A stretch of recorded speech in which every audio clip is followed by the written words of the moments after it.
भगवान, आप जिसको भी मानते हो ऊपर से एक ही हमने अलग अलग बना दिया। परमात्मा अल्लाह वाहिगुरु भगवान जब अपने को सुबह उठाता है तो सबको बराबर एनर्जी, बराबर ऊर्जा, बराबर ताकत देता है। परमात्मा कोई पक्षपात नहीं करता है। अब परमात्मा ने हम सबको उठाया, बराबर ताकत, बराबर एनर्जी, बराबर ऊर्जा दी। अब वो परमात्मा जो भी ताकत, एनर्जी, ऊर्जा देता है वो दिन भर में खर्च करनी होती है। शाम को हर इंसान मीटर जीरो करके सोता है। जब तक मीटर जीरो नहीं होता तब तक नींद नहीं आती। अब वो दिन भर की एनर्जी, ऊर्जा, ताकत हम कहाँ खर्च करते हैं, किस काम में खर्च करते हैं, किस नॉलेज के साथ खर्च करते हैं, किस टारगेट के साथ खर्च करते हैं, कितनी एकाग्रता के साथ खर्च करते हैं, इस बात पे हमारी सफलता और असफलता टिकी रहती है। एग्जाम्पल, हम सबको बराबर ऊर्जा दी। ये एक मेरा भाई है, इसने सारी ऊर्जा दारू बीड़ी पुड़िया में लगा दी। वो मेरा दूसरा भाई है, उसने सारी ऊर्जा हिंदू, मुस्लिम, बीजेपी, कांग्रेस, बहन बेटियों की बुराई करने में लगा दी। ये मेरा तीसरा भाई है जो दूसरों की बुराई करने में, एक्स्ट्रा सोने में, मोबाइल से खेलने में और टीवी देखने में, आलस करने में और बहाना करने में अपनी ऊर्जा लगा दी। ये मेरा कोई चौथा भाई है, इसने टारगेट लेके पूरी ऊर्जा काम पे लगा दी। बताइए कामयाब कौन होगा चारों में से? आप कौन हो? मैं पिछले 22 सालों से ये चौथा बनने का प्रयास करता हूं और आज की मीटिंग में जाते टाइम आपसे भी मैं उम्मीद करूंगा, इसी पॉइंट पे मैं मीटिंग खत्म करूंगा, बातचीत शुरू करते हैं। सबसे पहले मैं परिचय देना चाहूंगा। मेरा नाम जयनारायण हुआ, मैं राजस्थान में श्री गंगार से बिलोंग करता हूं। मैं वहां का जाट हूं। पुराना काम खेती बाड़ी का है। आपके आशीर्वाद और पूर्वजों की मेहनत से खेती बाड़ी अच्छी होती है। मेरे पिताजी के लगभग 250 एकड़ जमीन है। हमारे खेत में करोड़ों की फसल होती है। मैं पैसे से ठीक घर से हूं। मैं आरसीएम नहीं करता तो भी मेरी जिंदगी ठीक ठाक और बढ़िया चल जाती साहब। परिवार में 4 भाई बहन है, मैं सबसे छोटा हूं। घर वालों ने पढ़ाया लिखाया, मैं पढ़ाई में बीएससी एलएलबी हूं। बताने को मैं एडवोकेट वकील हूं। मेरी घरवाली का नाम मंजू है। मैं बीएससी एलएलबी हूं। मेरी घरवाली पढ़ाई में BA, LLB, double MA, BEd है। अभी भी कुछ पढ़ती लिखती रहती है। 22 साल पहले शादी हुई। शादी के 2.5 महीने बाद ये आरसीएम मिला। आरसीएम जब पहली बार बताया जाता है तो 90% लोगों के समझ में नहीं आता। क्यों नहीं समझ में आता? क्योंकि लोग क्या है, अन्य चीजों को देख लेते हैं, इसका प्लान, इसका विजन उसको नहीं समझते हैं। जैसे आज कोई मीटिंग में आया होगा, वो गर्मी देख के वहीं से चला जाएगा। वो क्या सोचेगा, मेरे को तो सीट ही नहीं मिली, 150 ले लिए।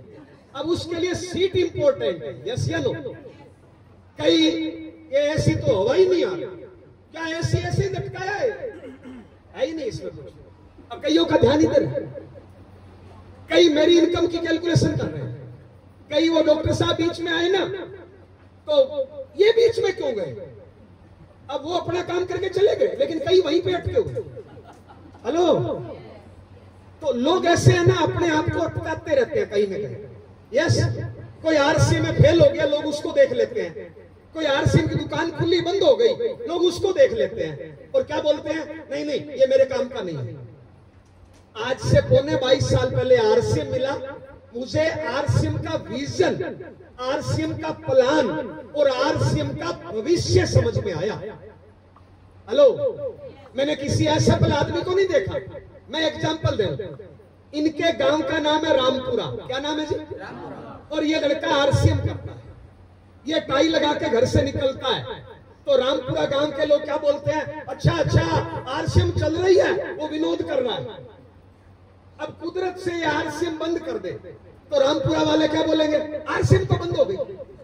अब बताइए, आरसीएम बंद हो गई या एक विनोद बंद हो गया? तो लोग इसी को कंपनी मान लेते हैं। हेलो, अच्छा इन्होंने आरसीएम का पिकअप सेंटर खोला और कुदरत से इनका नहीं चला या चलाना नहीं चाहा, या पैसा खत्म हो गया या ये करना नहीं चाहते, इन्होंने बंद कर दिया। जब पिकअप सेंटर चल रहा है तो पूरे मोहल्ले में, पूरे एरिया में क्या बोलते हैं, हाँ हाँ आरसीएम चल रहा है, वहां पे दुकान है। जैसे ये बंद करेंगे पूरे एरिया के लोग क्या कहेंगे, आरसीएम बंद हो गई। मुझे कई लोग मिलते हैं, आरसीएम तो बंद हो गई, अभी भी चल रही है क्या? मैंने कहा तुम्हारी बंद हो गई होगी, मेरी तो 22 साल से चल रही है। भाई मेरे 22 सालों की इनकम स्टेटमेंट देखो, मेरी तो चल रही है। लेकिन लोग इस प्रकार अटक जाते हैं, किसी न किसी नेगेटिव चीज को देख लेते हैं। अच्छा, असफल कहां नहीं होते बताइए? जिस स्कूल में आपके बच्चे पढ़ते हैं, हर साल वहां पे 10वीं या 12वीं जितना स्कूल है 60 बच्चे क्रॉस होते हैं। क्या सारे बच्चे आईएएस बनते हैं? क्या सारे बच्चे कामयाब होते हैं? तो क्या फिर पढ़ाना छोड़ देते हो? यस। आज से पौने 22 साल पहले आरसीएम मिला। मैंने ये नेगेटिव चीज नहीं देखी। आरसीएम का विजन, भविष्य प्लान देखा, काम करना शुरू किया। शुरुआत में 3 महीने तक इनकम 0, और उस 3 महीने में मैं इस प्रकार की मीटिंगों में जाता था, और उस 3 महीने में घर का माहौल खराब हो गया। मेरी उम्र 23 साल थी, शादी हो चुकी थी, और दहेज का स्प्लेंडर मोटरसाइकिल मेरे पास था, और मैं दिन भर भागता था। इनकम 0 0 0, 3 महीने तक 0। तीसरे महीने मेरे माँ बाप, भाई बहन और पत्नी ने एक मीटिंग बुलाई, और मेरे को खूब डांटा, खूब टाइट किया कि ये क्या है आरसीएम। पूरे दिन पागलों की तरह आरसीएम आरसीएम जय आरसीएम जय आरसीएम। इनकम आ ही नहीं रही, रोज पेट्रोल जला देता है। कोई धंधा ही करना है, नौकरी कर ले, दुकान कर ले, खेती कर ले, कुछ नहीं तो घर में पड़ा रहा। घर का माहौल खराब हो गया, इनकम 0। यहाँ पे भी कई लोग ऐसे होंगे जिनकी इनकम 0 आ रही है और घर का माहौल खराब हो रहा होगा। हो रहा है क्या? देखिए साहब, ये मेरा पति है, ये मेरी पत्नी है, ये मेरे माँ बाप है, ये मेरा बच्चा है, ये मेरा भाई बहन है, ये मेरे से प्यार करते हैं। यस। अब ये आरसीएम के बारे में तो जानते नहीं है, क्योंकि इन्होंने कंपनी नहीं देखी, नेटवर्क मार्केटिंग नहीं देखा। अब इनकम आ ही नहीं रही, तो इनके दिमाग में पता है क्या है कि मेरा बच्चा, मेरी पत्नी, मेरा भाई, मेरा बहन बिगड़ नहीं जाए, गलत संगत में नहीं चले जाए, इसलिए रोकते हैं। मेरे को भी रोकते थे। मैंने मेरी अपलाइन को फोन किया, मैंने कहा तुम तो कह रहे थे रोल्टी आएगी, यहाँ तो रोल्टी छोड़ के रोटियां ही नहीं मिल रही, घर वाले रोटियां ही नहीं दे रहे। तो मेरी अपलाइन ने कहा यार तेरे घर वाले थोड़े पैसे वैसे वाले हैं, घर वाली पढ़ी लिखी है, तो मामला तेरा घर का खराब है, तू एक काम कर, घर वाली को उठा के मीटिंग में ले जा। मैं घरवाली को उठा के मीटिंग में ले गया। मीटिंग बड़ी बहुत बढ़िया हुई। इस मीटिंग से फायदा क्या हुआ पता है? मुझे टाइम पे रोटियां मिलने लग गई। आज जितने भी लोग फैमिली सहित आए हैं ना, मेरी गारंटी है उनको रोटियां टाइम पे मिलेगी भैया। यस, रोटियां टाइम पे मिली। चौथे महीने मेहनत करी, इनकम 885 रुपए, और धीरे धीरे वो इनकम कभी कम हुई, कभी ज्यादा हुई। यहाँ पे भी कई लोगों की इनकम कम ज्यादा हो रही होगी। मेरी 13वें महीने की इनकम 16,581, और 14वें महीने की इनकम 735।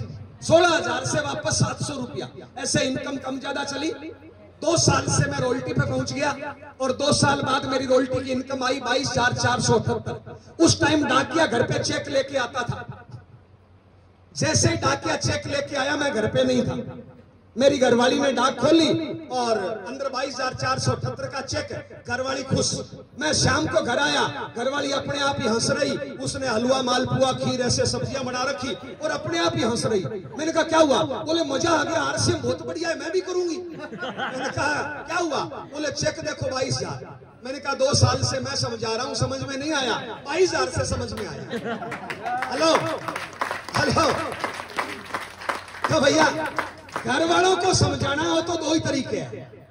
आपकी पत्नी, आपका पति, आपके भाई बहन, आपके माँ बाप आपसे नहीं समझेंगे। ये बच्ची आईएएस बन जाए। क्या बन जाए साहब? ये मेरी बहन आईएएस बन जाए, आईएएस।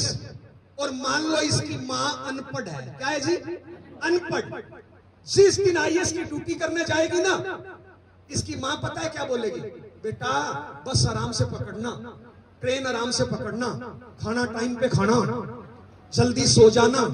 वो अनपढ़ है, ये आईएएस है, तो भी समझा रही है। यस या नो? क्योंकि माँ है। यस या नो?